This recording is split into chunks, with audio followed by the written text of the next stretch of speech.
सालों पहले Frank Bannister की पत्नी की एक कार दुर्घटना में मौत हो गई। फ्रैंक बेनिस्टर भी उस कार में था, लेकिन वो बच गया। पर इस दुर्घटना ने उसकी पूरी जिंदगी बदल दी। इस दुर्घटना के बाद फ्रैंक बेनिस्टर को आत्माएं दिखना शुरू हो जाती है। वो किसी भी आत्मा को देख सकता है, उनसे बातें कर सकता है और ऐसी 3 आत्माओं से उसकी दोस्ती भी होती है। इनमें से एक का नाम होता है साइरस, जिसकी मौत 1970 में हुई थी और अपने वक्त में जब ये जिंदा था तो एक गैंगस्टर था। दूसरे का नाम होता है नर्ड और तीसरे का द जज, क्योंकि ये एक जज था। अपनी पत्नी की मौत के बाद फ्रैंक ने अपना काम छोड़ दिया और अब वो उन लोगों के घरों से भूत प्रेत को भगाता है जिनके घरों में भूत प्रेतों का साया होता है। बदले में उनसे पैसे लेता है। फ्रैंक एक दिन जब गाड़ी चला रहा होता है तो उसका ध्यान भटक जाता है और वो एक आदमी के लॉन के अंदर घुस जाता है, जिससे उसका काफी नुकसान हो जाता है। इसका नाम रे होता है। फ्रैंक रे को अपना विजिटिंग कार्ड देता है। वो कहता है जितना भी तुम्हारा नुकसान हुआ है मैं उसे भर दूंगा, और ये कहकर वो वहां से चला जाता है। रे की पत्नी का नाम लूसी होता है और वो एक फिजिशियन, एक डॉक्टर है और वो एक घर में जाती है। इस घर में एक बूढ़ी औरत रहती है जिसका नाम है मिसेस ब्रैडली और ये कभी एक साइकियाट्रिस्ट थी। ये अपनी बेटी के साथ इस घर में रहती है। इसकी बेटी का नाम पट्रिशिया है और लूसी यहाँ पर इसलिए आई है क्योंकि पट्रिशिया का हाथ चाकू से सब्जी काटते हुए कट जाता है। हाथ में घाव बहुत गहरा होता है और लूसी चाहती है कि वो पट्रिशिया को हॉस्पिटल ले जाए, लेकिन पट्रिशिया की मॉम मिसेस ब्रैडली ऐसा करने से उसे मना कर देती है। वो कहती है कि पट्रिशिया कभी घर से बाहर नहीं जाती और लूसी को वहां से जाने के लिए कहती है, लेकिन लूसी पट्रिशिया के गले पर कुछ गहरे घाव के निशान देखती है। लूसी पट्रिशिया से पूछती है, ये तुम्हारे साथ किसने किया? पर इससे पहले कि पट्रिशिया कोई जवाब देती, उसकी मॉम लूसी को वहां से जाने के लिए कहती है। लूसी वापस अपने घर पर आ जाती है जहाँ पर उसका पति रे है और जब रे और लूसी घर पर होते हैं तभी उनके घर में अजीब अजीब चीजें होना शुरू हो जाती है। लूसी जिस बेड के ऊपर बैठी होती है वो हवा में उड़ना शुरू हो जाता है और घर की सारी चीजें हिलना शुरू हो जाती है। लूसी समझ जाती है कि उनके घर में कोई साया है, कोई भूत है और वो फ्रैंक को कॉल करती है। फ्रैंक वहां पर आ जाता है। फ्रैंक कहता है कि आज तक मैंने जितने भी केस देखे हैं उसमें सबसे खतरनाक है, लेकिन मैं इसे हैंडल कर लूंगा और मेरी फीस होगी $400, पर तुम्हें पैसे देने की जरूरत नहीं है। आज सुबह मेरी गाड़ी से जो तुम्हारे लॉन का नुकसान हुआ था ये काम मैं उस नुकसान के बदले कर दूंगा। और फ्रैंक उनका काम कर देता है। फ्रैंक कहता है कि मैंने तुम्हारे घर से भूतों को भगा दिया है। और जब वो लूसी के पति रे से बात कर रहा होता है तभी उसे रे के फोरहेड पर एक नंबर दिखता है और ये नंबर होता है 37। फ्रैंक इस नंबर को देखकर हैरान होता है और वो कहता है तुम्हारे सिर पर नंबर कैसा है, लेकिन रे उसकी बातों पर विश्वास नहीं करता और उसे घर से जाने के लिए कहता है। फ्रैंक वहां से चला जाता है और तभी रे के घर की दीवार पर एक साया उभरता है। वहीं दूसरी तरफ ये दिखाया जाता है कि फ्रैंक ने जानबूझकर रे के घर पर उन आत्माओं को भेजा था जो उसकी दोस्त है, ताकि वो रे को डराएं और जब रे फ्रैंक को बुलाएं तो वो उसके इस काम के बदले में उसका वो नुकसान ना भरे जो उसने सुबह उसके घर पर किया था। अब अगले दिन जब फ्रैंक सड़क पर चल रहा होता है तो तभी वो देखता है कि सामने से रे उसकी तरफ भागता हुआ आ रहा है, लेकिन ये रे नहीं होता बल्कि उसकी आत्मा होती है। वो फ्रैंक से टकराता है, ये दोनों गिर जाते हैं और रे उसे बोलता है कि मुझे बचा लो, वो लोग मुझे दफनाने वाले हैं। फ्रैंक रे को बोलता है कि तुम मर चुके हो, अब मैं कुछ नहीं कर सकता। इसके बाद ये दोनों उस जगह जाते हैं जहां पर रे को दफनाया जा रहा होता है और वहां पर रे की पत्नी लूसी फ्रैंक से कहती है कि पूरी दुनिया तुम्हें ढोंगी कहती है, लेकिन मुझे तुम पर विश्वास है, क्या तुम रे को देख सकते हो? फ्रैंक कहता है कि हाँ। और अब लूसी और फ्रैंक एक रेस्टोरेंट में मिलते हैं। वहां पर लूसी फ्रैंक से कहती है, क्या तुम रे की आत्मा से पूछ सकते हो कि उसने मेरे $15,000 कहां पर इन्वेस्ट की? रे की आत्मा फ्रैंक को बताती है कि वो उसने एक गलत इन्वेस्टमेंट में गवा दिए।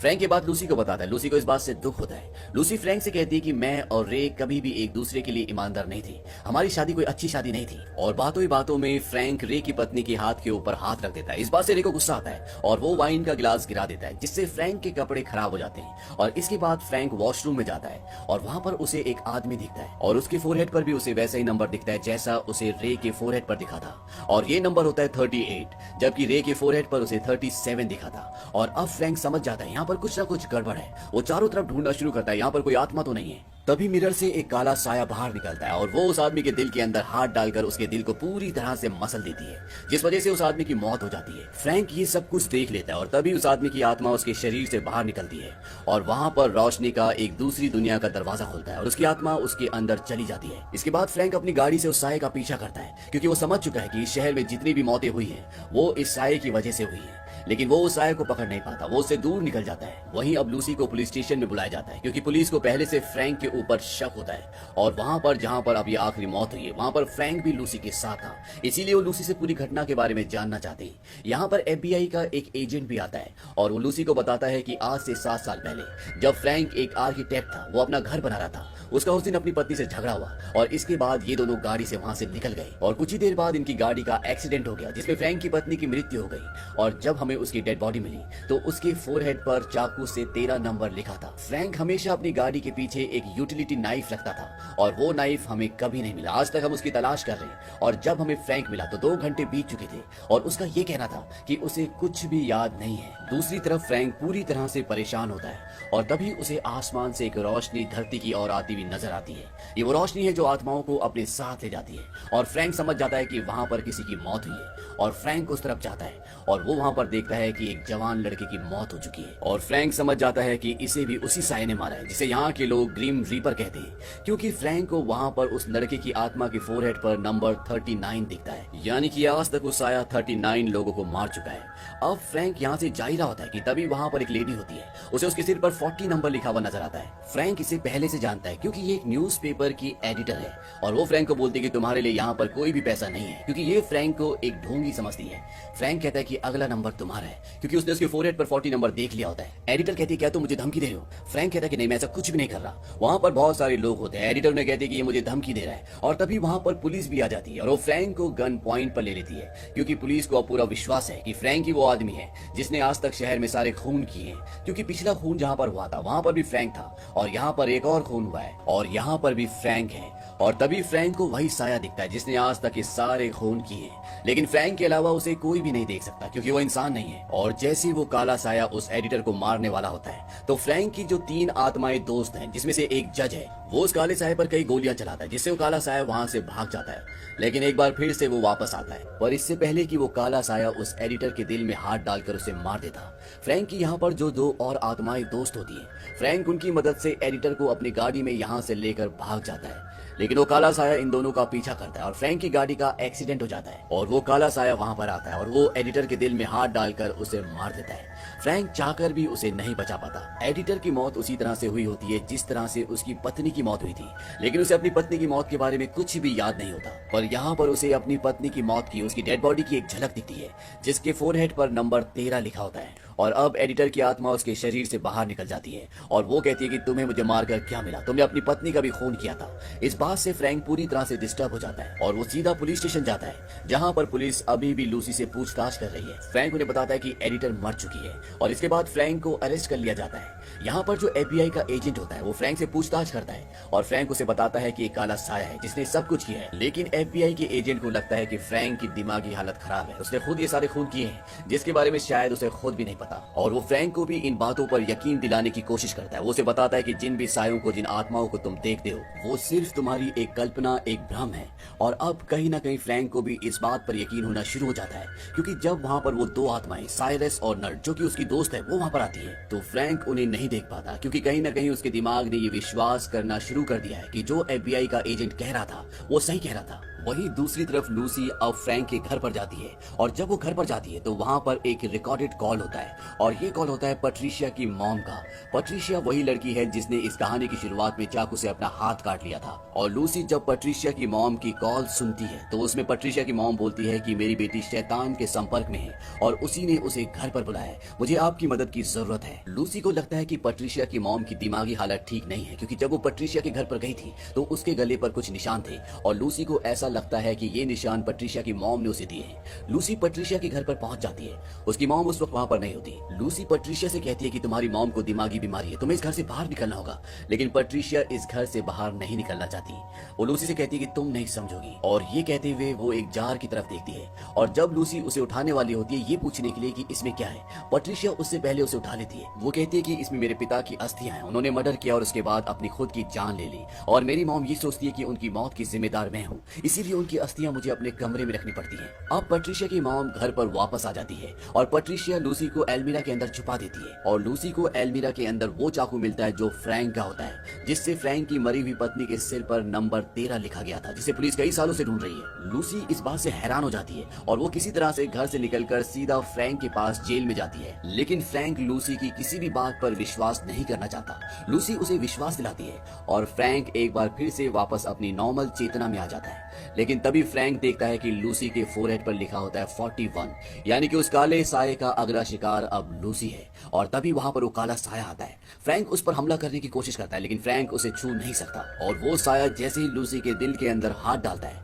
वहां पर साइरस और नर्ड, वो दो आत्माएं जो फ्रैंक की दोस्त हैं, वो दोनों वहां पर आ जाती हैं और उस साये को वहां से धकेल कर ले जाती है। लेकिन वो साया एक बार फिर से आता है और लूसी पर हमला करता है, लेकिन किसी तरह से फ्रैंक और लूसी जेल से भागने में कामयाब हो जाते हैं। अब फ्रैंक किसी भी तरह से लूसी को बचाना चाहता है, क्योंकि ये दोनों अब एक दूसरे से प्यार भी करते हैं और उसे बचाने के लिए फ्रैंक को अपने आप को मारना होगा, ताकि उसकी आत्मा उसके शरीर से बाहर निकल जाए और वो इस काले साये को हमेशा के लिए खत्म कर सके। लेकिन इससे पहले वो गोली मारकर अपने आप को मारता। लूसी उसे रोक लेती है और वो कहती है कि इसका एक और तरीका है। लूसी एक डॉक्टर है, इसीलिए बहुत कुछ जानती है और वो फ्रैंक को कहती है कि हम हाइपोथर्मिया का इस्तेमाल करेंगे, साथ ही मैं तुम्हें एक ड्रग दूंगी जिससे तुम्हारे दिल की धड़कन रुक जाएगी और ऐसा करने से तुम्हारी आत्मा तुम्हारे शरीर से बाहर आ जाएगी। और इससे पहले कि तुम पूरी तरह से मर जाओ, मैं तुम्हें इलेक्ट्रिक शॉक दूंगी जिससे तुम वापस जिंदा हो जाओगे। और ये ऐसे ही करते हैं, ये इस प्रोसेस को शुरू करते हैं। लेकिन फ्रैंक के पास केवल 20 ही मिनट्स होंगे, क्योंकि 20 मिनट के बाद लूसी को उसकी बॉडी को रिवाइव करना होगा, नहीं तो हमेशा के लिए मर जाएगा। और ये फ्रैंक को हाइपोथर्मिया के लिए एक कोल्ड स्टोरेज के अंदर डालते हैं। हाइपोथर्मिया उसे कहते हैं जब इंसान का पूरा शरीर ठंड से जम जाता है। अब जब ये प्रोसेस चल रहा होता है, तभी यहाँ पर FBI का एजेंट आ जाता है और वो नहीं चाहता कि फ्रैंक को यहाँ से बाहर निकाला जाए, वो चाहता है कि उसकी मौत वहीं पर हो जाए। इसीलिए वो लूसी को अपने साथ गिरफ्तार करके ले जाता है। अब फ्रैंक की आत्मा जो उसके शरीर से निकल चुकी है, वो यहाँ पर पहुंच जाती है और वो लूसी को यहाँ से भगाकर ले जाना चाहता है, क्योंकि वो जानता है कि कभी भी यहाँ पर वो काला साया आ जाएगा।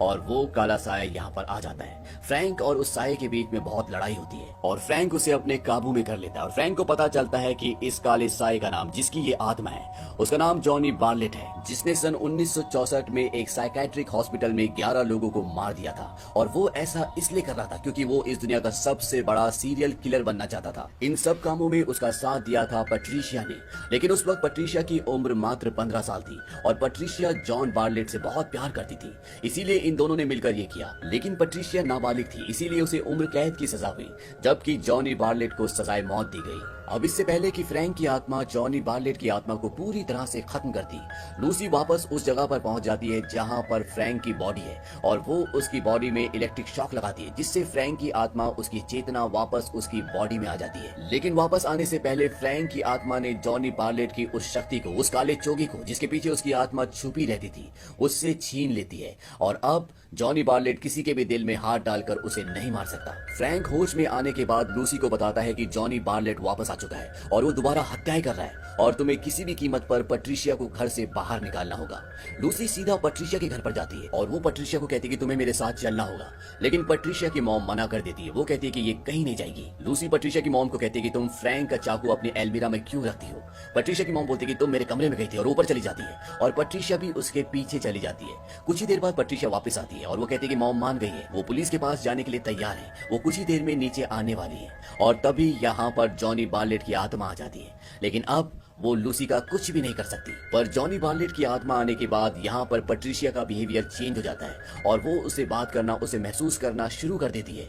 और जॉनी बार्लेट उसे बोलता है कि हमें सबसे ज्यादा खून करने का रिकॉर्ड बनाना होगा, इसीलिए तुम्हें लूसी को मारना होगा। पैट्रिशिया लूसी को बोलती है कि मैं अंदर से अपना कोट लेकर आती हूँ और जब वो अंदर जाती है तो वहां से एक चाकू उठाती है, क्योंकि वो अब लूसी को मारना चाहती है। इसी दौरान लूसी ऊपर जाती है और वो देखती है कि पैट्रिशिया की मॉम की हत्या हो चुकी है, क्योंकि पैट्रिशिया ने अपनी मॉम को मार दिया होता है। पैट्रिशिया ऊपर आ जाती है और वो लूसी पर हमला करती है, पर तब तक यहाँ पर फ्रैंक भी आ जाता है और अब पैट्रिशिया फ्रैंक और लूसी दोनों को मारना चाहती है। ये दोनों एक कमरे में चले जाते हैं और वहां पर जॉनी बार्लेट की आत्मा एक तस्वीर के जरिए लूसी को मारने की कोशिश करती है, लेकिन फ्रैंक उस तस्वीर को तोड़ देता है और जैसे ही वो तस्वीर को तोड़ता है, जॉनी बार्लेट की आत्मा उसी जार के अंदर चली जाती है जिसके अंदर पैट्रिशिया के पिता की अस्थियां हैं। और जैसे ही उसकी आत्मा अंदर जाती है, फ्रैंक ऊपर से ढक्कन बंद कर देता है, लेकिन जब फ्रैंक उस पर नाम पढ़ता है तो उस पर नाम होता है जॉनी बार्लेट का, यानी कि पैट्रिशिया ने लूसी को झूठ कहा था कि इसके अंदर उसके पिता की अस्थियां हैं। फ्रैंक कहता है कि हमें इसे किसी चर्च में ले जाना होगा। लूसी कहती है कि पास में एक हॉस्पिटल है जिसके अंदर एक चर्च भी है और ये वही हॉस्पिटल होता है जिसके अंदर जॉन बार्लेट ने 1964 में 11 लोगों को मार दिया था। अब ये उस हॉस्पिटल के अंदर पहुंच जाते हैं जो पूरी तरह से वीरान है, क्योंकि उस हादसे के बाद इस हॉस्पिटल को बंद कर दिया गया था। लेकिन यहाँ पहुंचने के बाद फ्रैंक को वो सारे विजन्स आते हैं जो उस घटना के होते हैं जो सन 1964 में यहाँ पर घटी थी। पट्रिशिया भी यहाँ पहुंच जाती है और वो इन पर हमला करती है, और साथ ही साथ यहाँ पर FBI का वो एजेंट भी पहुंच जाता है जो इस पूरे केस पर काम कर रहा है, और उसके हाथ में वो जार आ जाता है जिसके अंदर जॉनी बार्लेट की अस्थियां उसकी आत्मा है, और वो उस ढक्कन को खोल देता है जिससे जॉनी बार्लेट की आत्मा आजाद हो जाती है। और अब वो एजेंट फ्रैंक को भी मारना चाहता है, क्योंकि उसके हिसाब से सारे कत्ल फ्रैंक ने किए हैं, और इससे पहले कि वो उसे मारता पट्रिशिया फ्रैंक की ओर गोली चलाती है। फ्रैंक जानबूझकर नीचे गिर जाता है और वो गोली एजेंट को लग जाती है, और इस तरह से एजेंट मर जाता है और फ्रैंक कई मंजिलों से नीचे गिरता है। और अब फ्रैंक को वो पल याद आता है जब उसकी पत्नी का कत्ल जॉनी बार्लेट और पट्रिशिया ने मिलकर किया था। ये वो घटना थी जिसके बारे में फ्रैंक चाहकर भी याद नहीं कर पा रहा था, और इसी दिन उसके अंदर दूसरी आत्माओं को देखने की शक्ति आई थी। फ्रैंक ऊपर से गिरा होता है, इसीलिए वो कमजोर हो जाता है, और अब यहाँ पर पट्रिशिया और जॉनी बार्लेट की आत्मा आ जाती है, और जॉनी बार्लेट बोलता है कि इसे खत्म कर दो। लेकिन पट्रिशिया जब उसे मारने की कोशिश करती है तो वो देखती है कि उसकी गन में गोलियां खत्म हो चुकी है, और वो अपनी गन से उसका गला घोटकर उसे मार देती है। लूसी चाहकर भी उसकी मदद नहीं कर पाती क्योंकि उसे जॉनी बार्लेट की आत्मा ने पकड़ा होता है, और अब पट्रिशिया लूसी को मारने के लिए उसकी तरफ आगे बढ़ती है। लेकिन तभी वहां पर फ्रैंक की आत्मा आ जाती है और वो पट्रिशिया की बॉडी से उसकी आत्मा को बाहर निकाल देती है, और तभी वहां पर एक दूसरी दुनिया का दरवाजा खुल जाता है, और फ्रैंक पट्रिशिया को लेकर उसके अंदर जाना शुरू कर देता है, और जॉनी बार्लेट को बोलता है कि अगर तुम अपनी गर्लफ्रेंड को चाहते हो तो आओ उसे ले जाओ। और जॉनी बार्लेट भी उस पोर्टल के उस दरवाजे के अंदर चला जाता है, और वो पट्रिशिया की आत्मा का हाथ पकड़कर उसे फ्रैंक की आत्मा से छुड़वा देता है और कहता है कि हम वापस जा रहे हैं और लोगों को मारने। लेकिन तभी वो पोर्टल नर्क का दरवाजा बन जाता है, और वहां से एक बहुत बड़ा क्रिएचर निकलता है, और ये दोनों के दोनों धरती पर न जाकर नर्क में चले जाते हैं। अब यहाँ पर साइरस और नर्ड की आत्मा फ्रैंक को देखती है जो कि धरती पर उसकी दोस्त थी, और अभी दोनों आत्माएं मुक्त हो चुकी है। वो कहती है कि अभी तुम्हारा वक्त नहीं आया, तुम्हें वापस अपनी दुनिया में जाना होगा।